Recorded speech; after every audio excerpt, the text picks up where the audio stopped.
President Draupadi Murmu గారు August 17వ తారీఖున advanced frigate వింధ్యగిరిని కలకత్తాలో లాంచ్ చేయనున్నారు. దీన్ని garden reach ship builders and engineers వాళ్ళు తయారు చేశారనమాట. వింధ్యగిరి అనే పేరు కర్ణాటకలోని పర్వత శ్రేణుల పేరు అనమాట. ఇది ఫ్రిగేట్ క్లాస్. మనందరికి తెలుసు ఫ్రిగేట్స్ అనేవి చాలా ఇంపార్టెంట్ నేవల్ సెక్యూరిటీలో. ఇన్ఫ్యాక్ట్ ఫ్రిగేట్స్ అంటే మనం నేవల్ వెజల్స్ చూస్తుంటాం కదా, దానిలో రకరకాలు ఉంటాయి. డెస్ట్రాయర్స్, ఫ్రిగేట్స్, కార్వెట్స్, ఇలా రకరకాలు వాటి యొక్క ఫంక్షన్స్ బట్టి కేపబిలిటీస్ బట్టి ఈ నేవల్ షిప్స్ పేర్లు ఉంటాయి అన్నమాట. దీనిలో ఒక రకం ఫ్రిగేట్స్ అని చెప్పొచ్చు. ఫ్రిగేట్ అనేది ఒక రకమైన వార్షిప్, యుద్ధ నౌక. Smaller and faster than a destroyer. Destroyer కన్నా చిన్నది కానీ ఫాస్టర్. సో డెస్ట్రాయర్కి కార్వెట్కి మధ్య ఉండే టైప్ ఫ్రిగేట్స్ అని చెప్పొచ్చు. ఫ్రిగేట్స్ అనేవి డెస్ట్రాయర్ కన్నా చిన్నవి, ఫాస్టర్వి. అయితే కార్వెట్ కన్నా పెద్దవి అండ్ హెవీ వెయిట్స్ ఉంటాయి అన్నమాట. సో డెస్ట్రాయర్, తర్వాత ఫ్రిగేట్, తర్వాత కార్వెట్ అని చెప్పొచ్చు అనమాట. జనరల్గా ఫ్రిగేట్స్ ఏం చేస్తుంటాయి, ఫ్రిగేట్స్లో జనరల్గా దాంట్లో సెన్సార్స్ ఉంటాయి, వెపన్స్ కూడా క్యారీ చేస్తాయి అనమాట.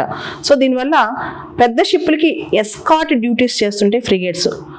యాంటీ సబ్మెరైన్ వార్ఫేర్ కూడా క్యారీ చేస్తాయి, anti surface warfare, air defence కూడా క్యారీ చేస్తాయి.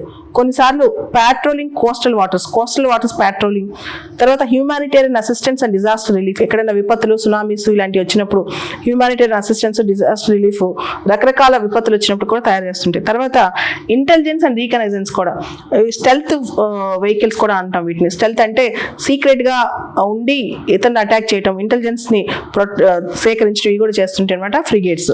అయితే మనం గమనిస్తే కనుక ఈ ప్రస్తుతం ఉన్న frigates project 17A advanced version of frigates తయారవుతున్నాయి.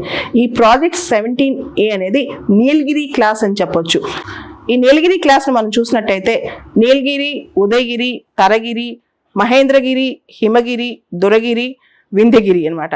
ఇప్పుడు మనం చూసింది వింధ్యగిరి, ఇంకా లాంచ్ చేయాల్సింది మహేంద్రగిరి ఉంది నెక్స్ట్ లెవెల్లో.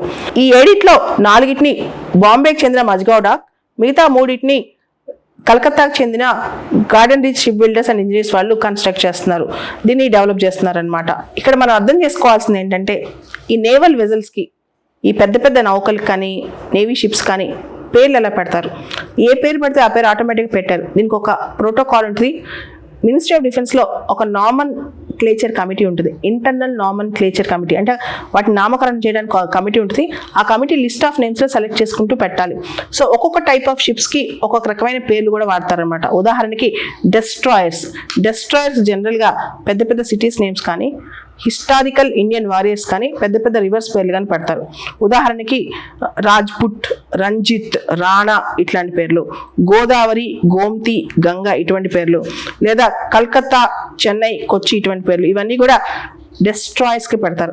తర్వాత ఫ్రిగేట్స్కి, క్రూజర్స్కి మనం ఇందాక చూస్తాం మహేంద్రగిరి, వింధ్యగిరి, హిమగిరి ఇలాంటి పేర్లు అనమాట. ఫ్రిగేట్స్కి, క్రూజర్స్కి జనరల్గా మౌంటైన్ రేంజెస్ పేర్లు పెడతారు, లేదా పర్సనల్ వెపన్స్ పేర్లు పెడతారనమాట. అదేవిధంగా కార్వెట్స్కి జనరల్గా పర్సనల్ ఆర్మ్స్, వ్యక్తిగత ఆయుధాలు అనమాట. ఐఎన్ఎస్ కుక్రీ, ఐఎన్ఎస్ వీర్ అంటే వీరత్వము, ఆ వ్యక్తి ఆయుధాలు, వ్యక్తికి ఉన్న స్పెషల్ నేమ్స్ అట్లాంటివి పెడతారు కార్వెట్స్కి. తర్వాత ఫాస్ట్ అటాక్ షిప్స్కి జనరల్గా బ్రేవరీ, విక్టరీ, వ్యాలీర్ వచ్చే విధంగా నిర్భీక్ అంటే భయం లేనిది, ఐఎన్ఎస్ నిర్భీక్, ఇలా ఐఎన్ఎస్ ప్రతాపం చూపించేది, ఇట్లాంటి పేర్లు పెడతారు. తర్వాత యాంఫీబియస్ వార్షిప్స్కి జనరల్గా ఫెరోషియస్ ఎనిమల్స్ పేర్లు పెడతారు. ఉదాహరణకి ఐఎన్ఎస్ గరియాల్, ఐఎన్ఎస్ గుల్దార్ ఇలాంటి పేర్లు. ప్యాట్రోల్ వెజల్స్కి, గస్తీ వెజల్స్కి జనరల్గా చిన్న చిన్న ఐలాండ్స్ పేర్లు పెడతారనమాట. ఐలాండ్స్ అంటే చిన్న చిన్న దీవుల పేర్లు అలాంటివి పెడతారు. ఉదాహరణకి నికోబార్, ఐఎన్ఎస్ నికోబార్ ఇలాంటి పేర్లు అనమాట. సబ్మెరైన్ ఫ్లీట్కి జనరల్గా శత్రు సంహారి ఇలాంటి పేర్లు, ఐఎన్ఎస్ అరిహంత్ అట్లాంటి పేర్లు పెడతారనమాట. జనరల్గా సబ్మెరైన్ ఐఎన్ఎస్ చక్ర, ఐఎన్ఎస్ అరిహంత్ ఇలాంటి పేర్లు పెడతారు. సో అదేవిధంగా ఐఎన్ఎస్ కల్వరి ఇట్లాంటి పేర్లు పెడతారనమాట. ఇట్లా షిప్స్ కూడా internal Naman క్లేచర్ committee ministry of డిఫెన్స్లో ఉంటుంది. ఒక్కొక్క దానికి ఏ విధంగా పేర్లు పెట్టాలనే దాని మీద చాలా స్పష్టత కూడా ఉంటుంది అనమాట.